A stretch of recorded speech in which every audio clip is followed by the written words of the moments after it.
Maya clutched her acceptance letter with trembling hands as she stood outside the grand entrance of Riverside University. The autumn breeze carried the scent of possibility, and her heart hammered with excitement. After years of studying late into the night, working weekend jobs to save money, and dreaming of this moment, she had finally made it to one of the most prestigious universities in the state. Her parents had sacrificed everything for this opportunity. Her mother worked double shifts at the local diner, and her father took on extra construction jobs just to afford the tuition fees. Maya remembered the tears in her mother's eyes when the acceptance letter arrived, and how her father's weathered hands had shaken as he signed the loan documents. This wasn't just her dream anymore. It was her family's hope for a better future.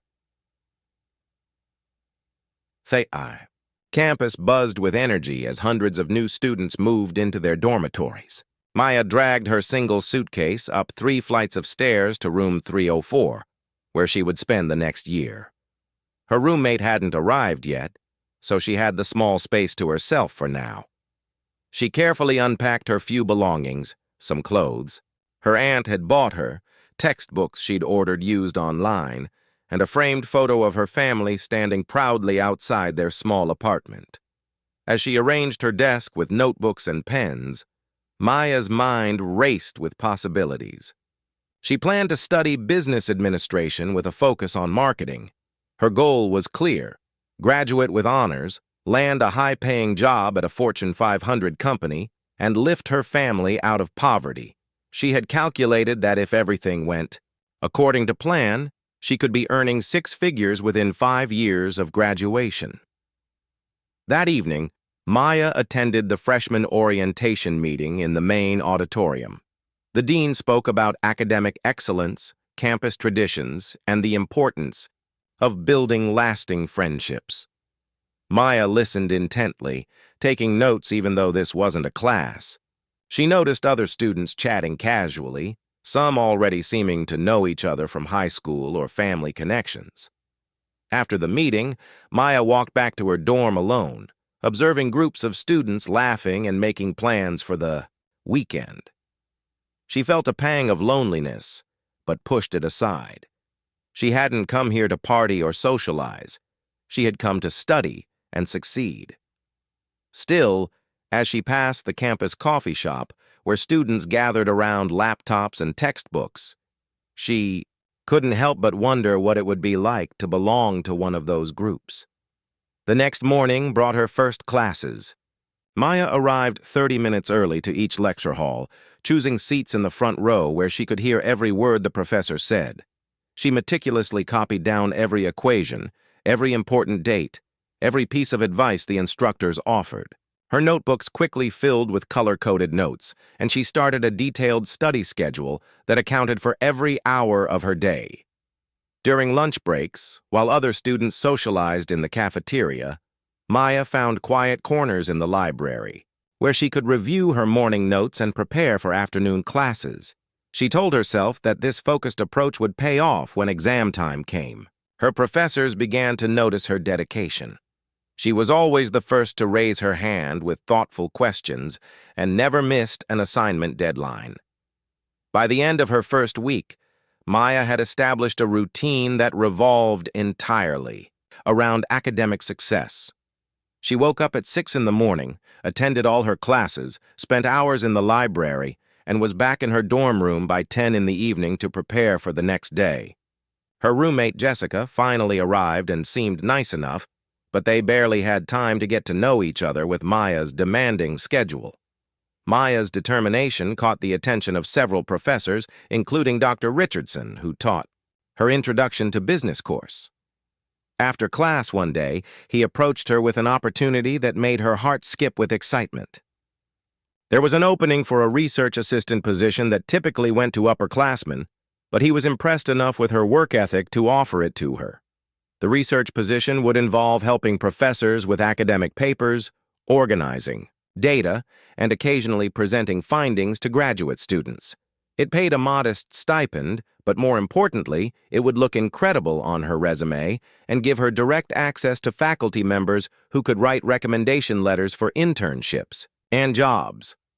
Maya accepted immediately, even though it meant adding 15 hours per week to her already packed schedule. She calculated that she could manage by reducing her sleep from 8 hours to 6 hours per night and eating lunch while studying instead of taking proper meal breaks. The sacrifice seemed worth it for the career advantages this opportunity would provide. As she walked across campus that evening, Maya felt a surge of pride and determination. Everything was falling into place exactly as she had planned.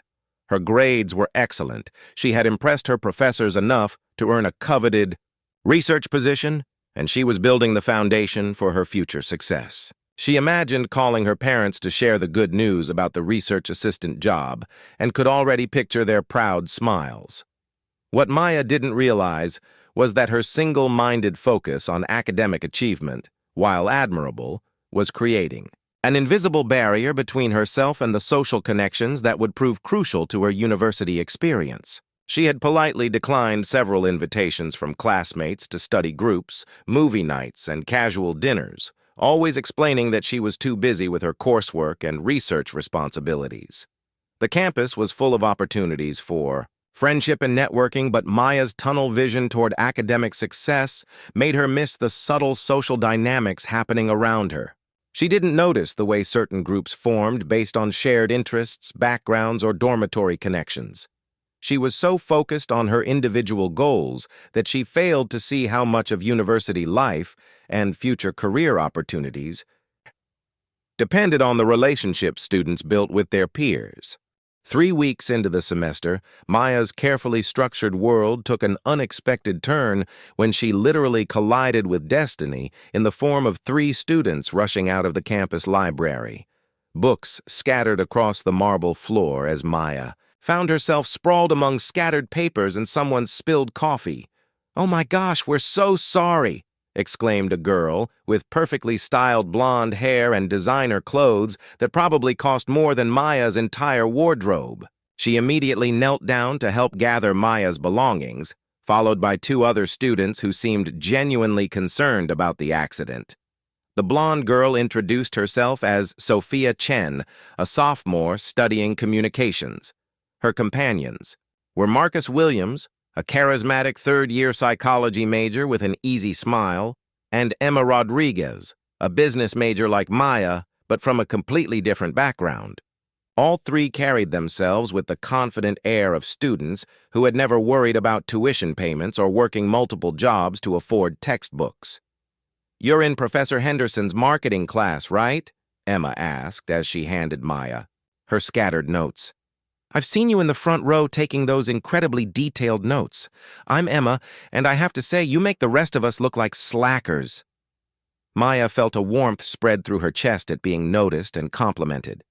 After weeks of eating lunch alone and spending evenings isolated in her dorm room, the genuine friendliness of these 3 students felt like sunlight after a long winter. She had begun to wonder if she was becoming invisible on campus, so focused on her studies that she barely interacted with anyone except professors and librarians. "I'm Maya," she replied, brushing dust off her secondhand jacket. "I guess I do get pretty intense about note-taking. My parents are making huge sacrifices for me to be here, so I want to make sure I don't waste a single opportunity." Sophia's expression softened with what appeared to be genuine admiration. "That's actually really inspiring. Most of us take this place for granted, but you're here on a mission. I respect that." She glanced at her friends, who nodded in agreement. "Hey, we were just heading to get dinner at that new sushi place downtown. Want to join us? We'd love to hear more about your story." Maya's first instinct was to politely decline, as she had done with every social invitation since arriving on campus. She had papers to review, research to organize for Dr. Richardson, and an economics assignment due the following morning. But something about the sincere interest in these students' eyes made her pause. She had been working non-stop for weeks, and perhaps one evening of socializing wouldn't derail her carefully planned schedule. "Actually, that sounds really nice," Maya heard herself saying, surprising even herself with the decision. "Let me just drop these books off at my dorm, and I'll meet you guys in 15 minutes. The sushi restaurant was unlike anywhere Maya had ever been. Soft lighting, contemporary music, and prices that made her mentally calculate how many hours she'd need to work at her old weekend job to afford a single roll. But her new friends insisted on treating her, brushing off her protests with casual generosity that spoke to their comfortable financial situations. Over dinner, Maya found herself opening up about her background in ways she hadn't expected.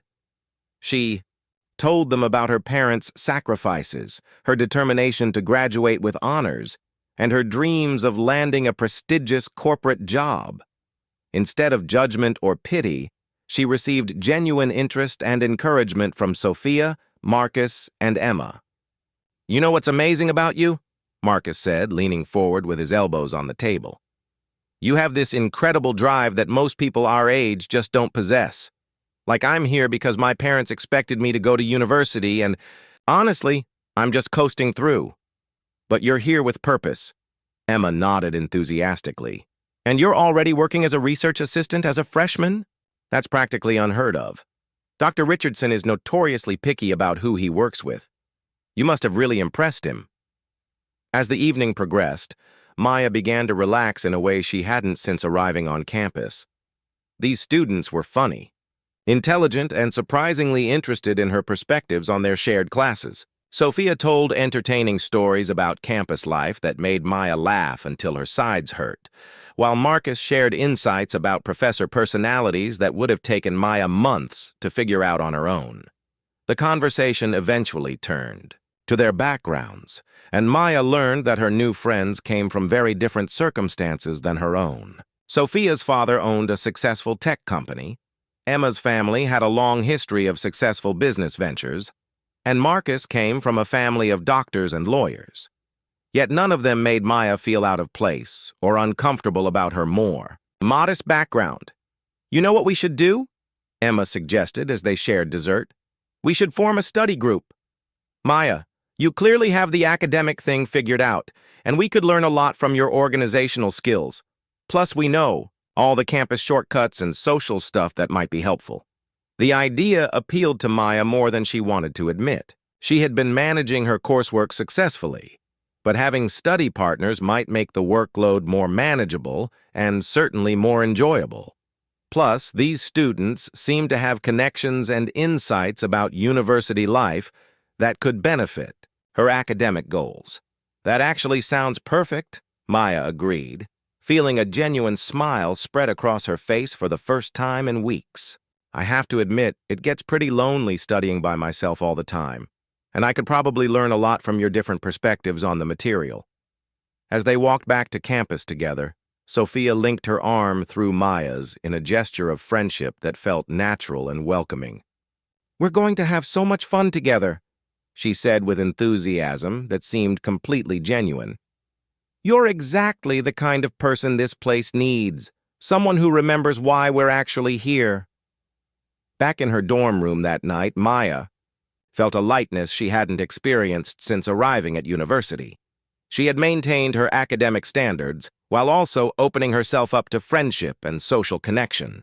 As she organized her notes for the next day, she found herself looking forward to seeing Sophia, Marcus, and Emma in their shared classes. For the first time since starting university, Maya felt like she might be able to have both academic success and meaningful friendships. She imagined study sessions where learning was collaborative and enjoyable, social events that didn't feel like distractions from her goals, and a support system that understood and encouraged her ambitions. What Maya couldn't see yet were the subtle undercurrents in her new friendships. The way Emma had exchanged a meaningful glance with Sophia when Maya mentioned her research assistant position, or how Marcus had made a mental note of her impressive GPA when she mentioned making Dean's List. To Maya, these seemed like genuine new friends who appreciated her dedication and wanted to support her success, but the reality of their intentions would reveal itself gradually over the coming weeks. Over the following month, Maya's life transformed in ways she had never anticipated. Her new friendship with Sophia, Marcus, and Emma became the bright spot in her demanding academic routine. They began meeting regularly for study sessions that felt more like social gatherings, complete with takeout food, laughter, and animated discussions about their coursework. The study group initially seemed perfect for Maya's goals. Emma had connections with upperclassmen who shared valuable insights about professors and upcoming assignments. Sophia possessed an intuitive understanding of campus social dynamics that helped Maya navigate situations she had previously found confusing.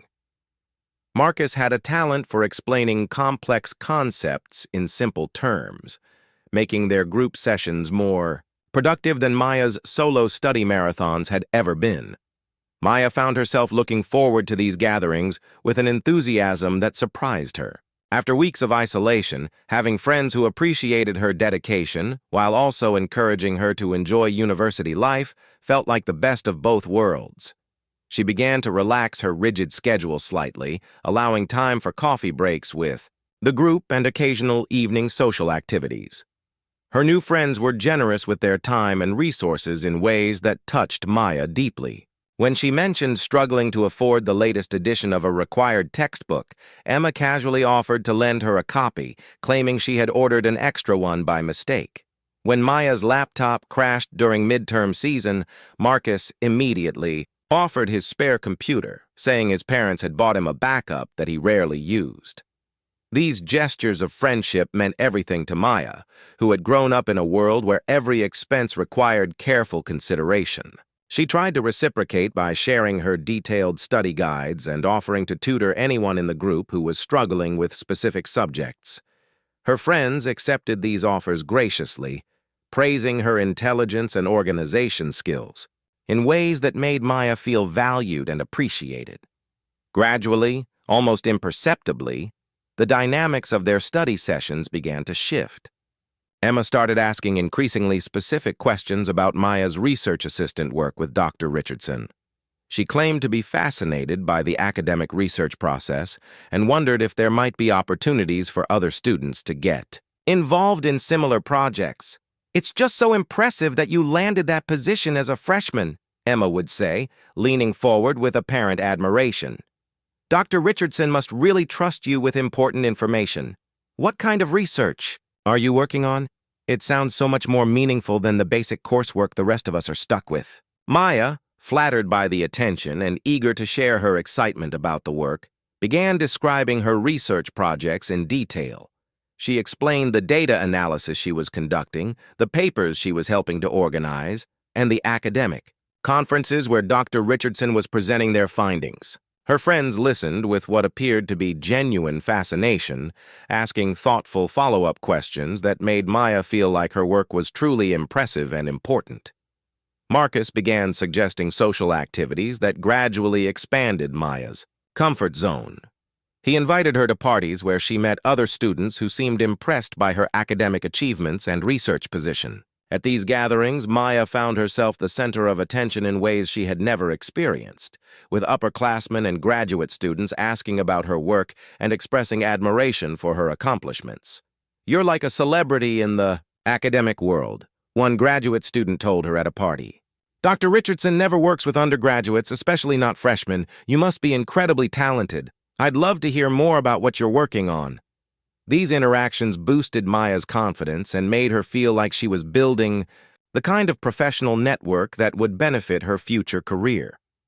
She began sharing more details about her research, the professors she worked with, and the academic opportunities she was discovering. Her friends encouraged these conversations, often steering discussions toward Maya's academic achievements and insider knowledge of university research projects. Sophia suggested they expand their study group to include other students who could benefit from Maya's organizational skills and academic insights. Soon, their intimate group of 4 had grown to 8 regular members, with additional students occasionally joining for specific subjects or exam preparation sessions. Maya enjoyed being recognized as the academic leader of this expanded group. Students sought out her advice about course selection, professor preferences, and study strategies. She felt useful and appreciated in ways that validated all the hard work and sacrifice that had brought her to university. Her detailed notes became legendary among the group, with students specifically requesting copies of her materials for their own exam preparation. However, as the group grew larger and more social, Maya found herself spending significantly more time on group activities and less time on her individual studies. The research work that had once been her primary focus became something she squeezed in between social commitments and group study sessions. Her friends were understanding when she mentioned feeling overwhelmed by her various commitments, but they had creative solutions that seemed designed to help. Emma suggested that Maya didn't need to spend quite so many hours in the library since she was already ahead of most students academically. Sophia pointed out that networking and social connections were just as important for career success as academic achievements. "You're so naturally brilliant that you probably don't need to study as intensively as you think," Marcus told her during one of their coffee breaks. "Plus, you're missing out on so many opportunities to meet people who could help your career later. Some of the most successful people I know say that university is really about building relationships, not just getting good grades." These suggestions made sense to Maya, especially coming from friends who seemed to have insider knowledge about how success really worked. She began to trust their advice over her own instincts about maintaining her rigorous study schedule. When Emma suggested that Maya was working too hard and needed to enjoy her university experience more, Maya found herself agreeing and gradually relaxing her academic standards. The shift was so gradual that Maya didn't notice how much her priorities had changed. She was still attending classes and completing assignments, but the intensive preparation and review that had characterized her first month at university became less frequent. She told herself that she was becoming more efficient and learning to work smarter rather than harder. Her friends celebrated these changes as signs of Maya's growing confidence and social development. They praised her for becoming more balanced and learning to enjoy university life. When Maya mentioned feeling guilty about spending less time on individual study, they reassured her that she was still performing better academically than most students and that developing social skills was an important part of personal growth. What Maya didn't recognize was that her friends' encouragement was systematically undermining the very qualities that had made her successful in the first place. Her discipline, focus, and commitment to academic excellence were being gradually eroded by well-meaning advice that prioritized social connection over individual achievement. The research position that had once been her primary source of pride was becoming just one of many commitments competing for her attention. The first real warning sign came during Maya's midterm examinations, though she initially dismissed it as temporary stress rather than recognizing it as evidence of a larger problem. Her marketing exam, which should have been straightforward, given her months of preparation and research assistant experience, felt surprisingly difficult. Questions that she would have answered confidently just weeks earlier now seemed confusing and unfamiliar. Maya left the exam room with an unsettling feeling in her stomach, but when she met her friends afterward, they were full of reassurance and distraction. Emma immediately suggested they celebrate finishing midterms with a shopping trip downtown, while Sophia insisted that everyone felt uncertain after exams and that Maya was probably overthinking her performance. "You're literally the smartest person in our entire program," Marcus said with his characteristic easy smile. "There's no way you did poorly on that exam. You're just being too hard on yourself because you have such high standards." Their confidence in her abilities felt comforting, and Maya allowed herself to be swept along to the shopping trip rather than returning to her dorm to review her other upcoming exams. She told herself that a few hours of relaxation would help her perform better on her remaining tests, but deep down she knew that the old Maya would have spent that time in the library, preparing obsessively for every possible question. When her midterm grades were posted a week later, Maya stared at her computer screen in disbelief. The marketing exam she had been so worried about came back with a C+, her first grade below a B since arriving at university.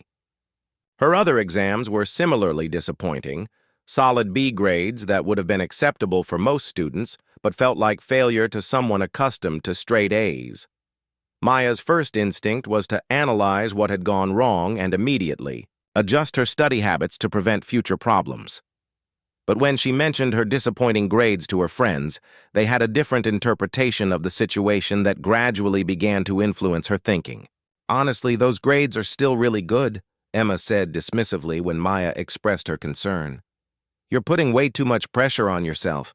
A few B's aren't going to ruin your future, and you'll probably do better next time now that you know what to expect from the professors." Sophia nodded in agreement, adding her own perspective that seemed designed to minimize Maya's concerns. "Plus, you've been so much happier and more relaxed lately. Isn't your overall well-being worth more than perfect grades? You were honestly kind of stressed and miserable when you first got here, always studying and never having any fun." Marcus offered what seemed like practical advice about balancing academics with social development. "The most successful people I know from my family's business connections all say the same thing.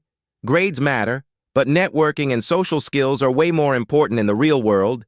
You're developing both now, which is actually smarter than just focusing on books." Their reassurances felt supportive and logical, but Maya couldn't shake the feeling that something important was slipping away from her. She had worked too hard to get to university to accept mediocre performance, yet her friends made her previous academic intensity seem unhealthy and unnecessarily stressful.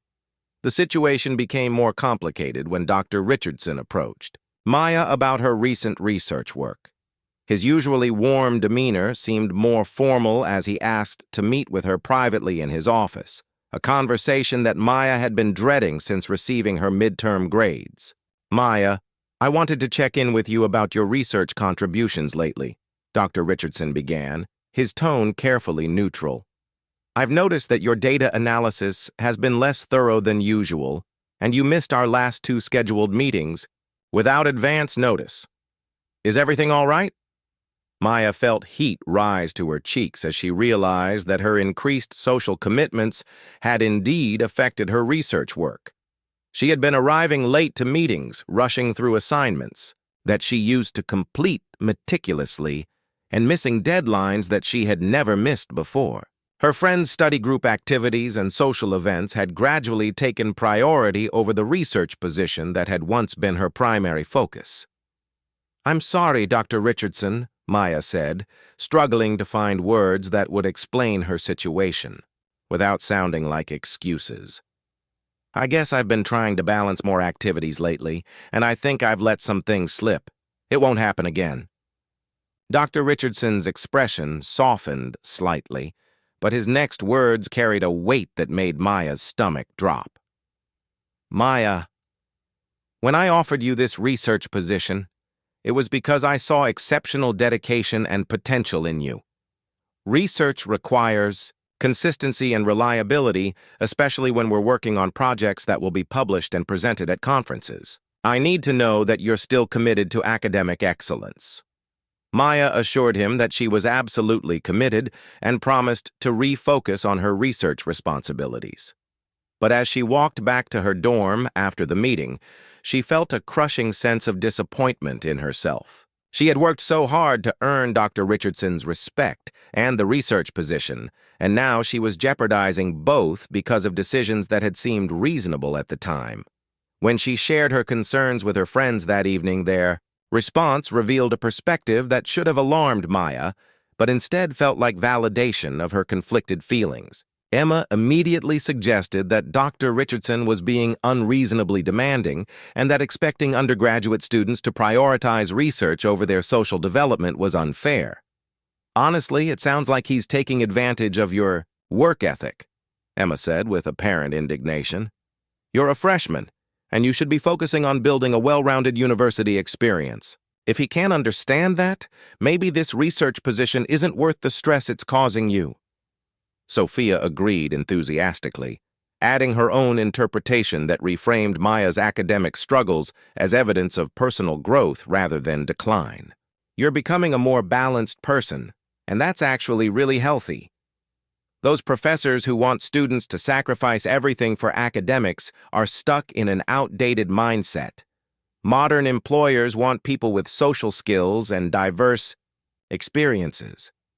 Marcus offered what seemed like insider knowledge about how the professional world actually worked. My dad always says that he'd rather hire someone with decent grades and great people skills than someone with perfect grades who can't work with a team. You're developing both, which puts you ahead of all those students who just study all the time. Their interpretations felt supportive and modern, but Maya couldn't escape the nagging feeling that she was losing something essential about herself. The discipline and focus that had gotten her to university were being systematically undermined by advice that sounded reasonable but felt wrong in her gut. That night, Maya lay awake in her dorm room, staring at the ceiling and trying to understand how her carefully planned university experience had become so complicated. She had arrived with clear goals and a proven strategy for success, but now she found herself questioning whether those goals were worth pursuing if they meant sacrificing friendships and social experiences. The photo of her family on her desk seemed to stare back at her in the dim light, reminding her of the sacrifices they had made and the expectations they had placed on her success. But her friends' voices echoed in her mind, suggesting that her family's traditional ideas about academic achievement might be outdated, and that she deserved to enjoy her university experience rather than treating it like a job. Maya realized she was at a crossroads that would determine the trajectory of her remaining time at university, but she wasn't sure she had the perspective to make the right choice on her own. The revelation came in the most unexpected way, during what Maya thought was just another casual evening with her friends. She had arrived early at their usual coffee shop meeting spot and was reviewing notes for an upcoming assignment when she overheard a conversation from the table behind her that made her blood run cold. "So, how's the Maya project going?" The voice belonged to someone Maya didn't recognize, but the casual tone suggested this was an ongoing topic of discussion. "Better than expected," came Emma's unmistakable laugh. "She's been sharing everything about her research work with Dr. Richardson. I have enough information now to apply for a similar position with Dr. Martinez in the spring semester." Maya has no idea how competitive these research spots are or how valuable her insights have been. Maya's hands began to tremble as she realized she was accidentally overhearing a conversation about herself. She remained frozen in her chair, afraid to turn around, but unable to stop listening as more details emerged that painted her friendships in a completely different light. Sophia's voice joined the conversation with details that made Maya's stomach lurch. "The best part is that she's been so grateful for our friendship that she keeps sharing more and more. Last week, she literally gave me copies of all her research data because I said I was interested in her work. I've already used her organizational methods to improve my own grades, and Marcus has been sharing her study guides with his fraternity brothers. And she has no idea that we specifically targeted her after seeing her name on the dean's list," Marcus added with what sounded like genuine amusement. Emma heard Dr. Richardson talking about his new research assistant and realized Maya could be useful to all of us. The girl is so lonely and desperate for friends that she'll share anything if you just act interested and compliment her work. Maya felt physically sick as the pieces of her social life rearranged themselves into a completely different picture. Every genuine moment she thought she had shared with these people, every piece of advice they had given her, every gesture of friendship she had treasured, all of it had been calculated manipulation designed to extract value from her academic achievements and insider knowledge. "The funniest part is how we convinced her to stop being so intense about studying," Emma continued with obvious satisfaction. "She was actually competition for all of us when she first got here, but now her grades are slipping and she's spending all her time on social activities instead of academics. By the end of this semester, she won't even be a threat for scholarships or honors programs." The conversation continued, but Maya had heard enough. She quietly gathered her belongings and slipped out of the coffee shop through the back exit, her heart pounding and her mind racing with the implications of what she had discovered. Everything she had believed about her university experience had been built on lies and manipulation. As she walked back to her dorm in a daze, Maya began to see her recent months through an entirely new lens. The gradual erosion of her study habits, the increasing focus on social activities over academic achievement, the constant reassurance that her declining grades were normal and healthy, all of it had been part of a systematic effort to sabotage her success while extracting value from her knowledge and connections. She remembered how Emma had always been particularly interested in her research work, asking detailed questions and requesting copies of materials under the guise of academic curiosity. She recalled Marcus's consistent advice to prioritize networking over studying, and how that advice had gradually led her away from the intensive preparation that had made her successful. She thought about Sophia's repeated suggestions that Maya was too intense about academics and needed to develop a more balanced approach to university life. Every piece of advice, every gesture of friendship, every moment of apparent support had been designed to serve her friend's interests, while undermining her own.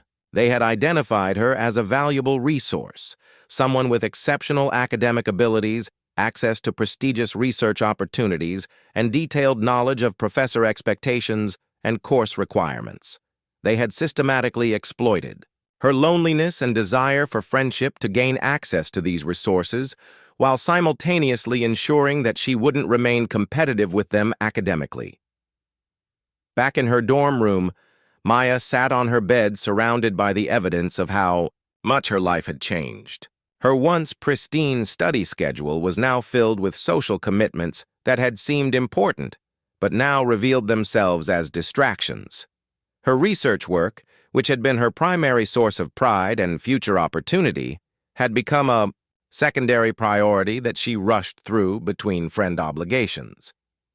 Most painfully, Maya realized that her declining academic performance wasn't the result of finding better balance or developing healthier study habits, as her friends had suggested.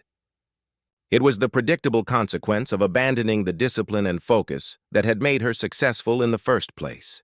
She had been manipulated into sabotaging her own goals while providing her manipulators with the resources and information they needed to advance their own careers. Maya's phone buzzed with text messages from Sophia, Emma, and Marcus, wondering where she had gone and whether she was still planning to attend their study group session later that evening. The casual tone of their messages, now that she knew the truth about their intentions, felt like mockery. They were probably wondering whether their carefully constructed manipulation was beginning to unravel.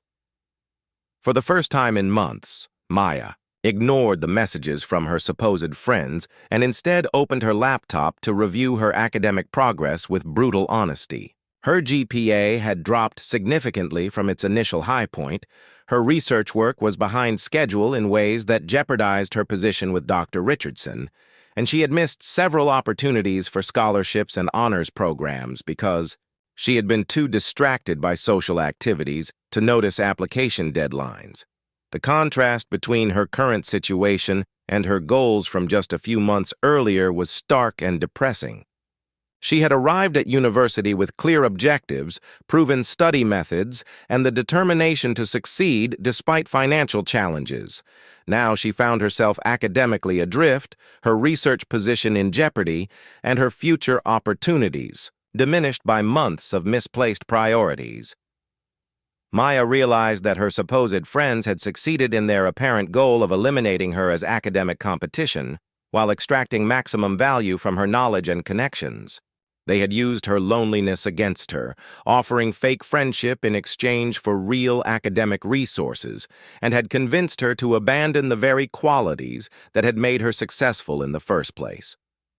As she sat alone in her dorm room, surrounded by the mess her life had become, Maya understood that she faced a choice that would determine the rest of her university experience. She could continue pretending that her friendships were genuine and accept the academic mediocrity that her friends had encouraged, or she could acknowledge the painful truth about her situation and find the strength to rebuild her academic life from scratch.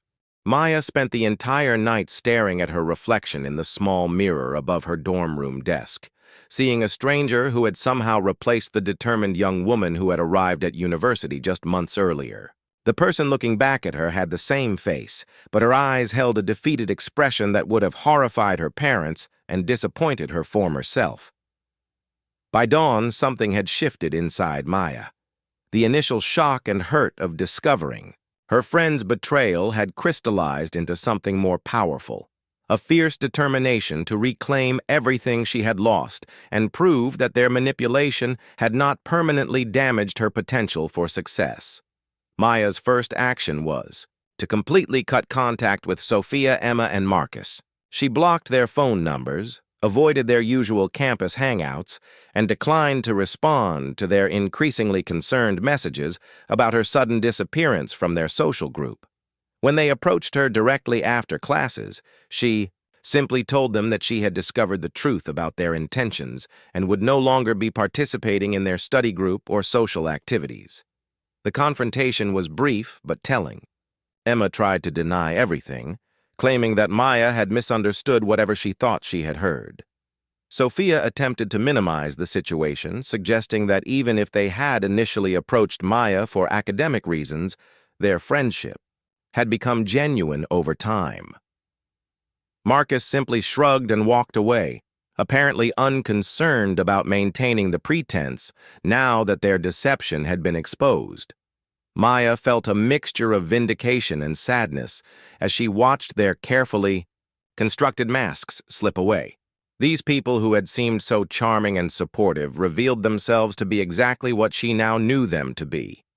Manipulative opportunists who had seen her as a resource to be exploited rather than a person worthy of genuine friendship. With her fake friendships eliminated, Maya turned her attention to the much more challenging task of rebuilding her academic life. The damage was extensive and would require months of intensive effort to repair, but Maya approached the challenge with the same systematic determination that had gotten her into university in the first place. Her first priority was salvaging her research position with Dr. Richardson. Maya scheduled a meeting with him and came prepared with a detailed plan for catching up on all her missed deadlines and incomplete assignments. She was completely honest about how her social commitments had interfered with her research responsibilities and took full accountability for her recent poor performance. Dr. Richardson, I made some serious mistakes in prioritizing social activities over my research commitments, Maya said, looking him directly in the eye despite her embarrassment. I understand if you no longer have confidence in my abilities, but I would like the opportunity to prove that I can return to the standards I demonstrated when you first offered me this position.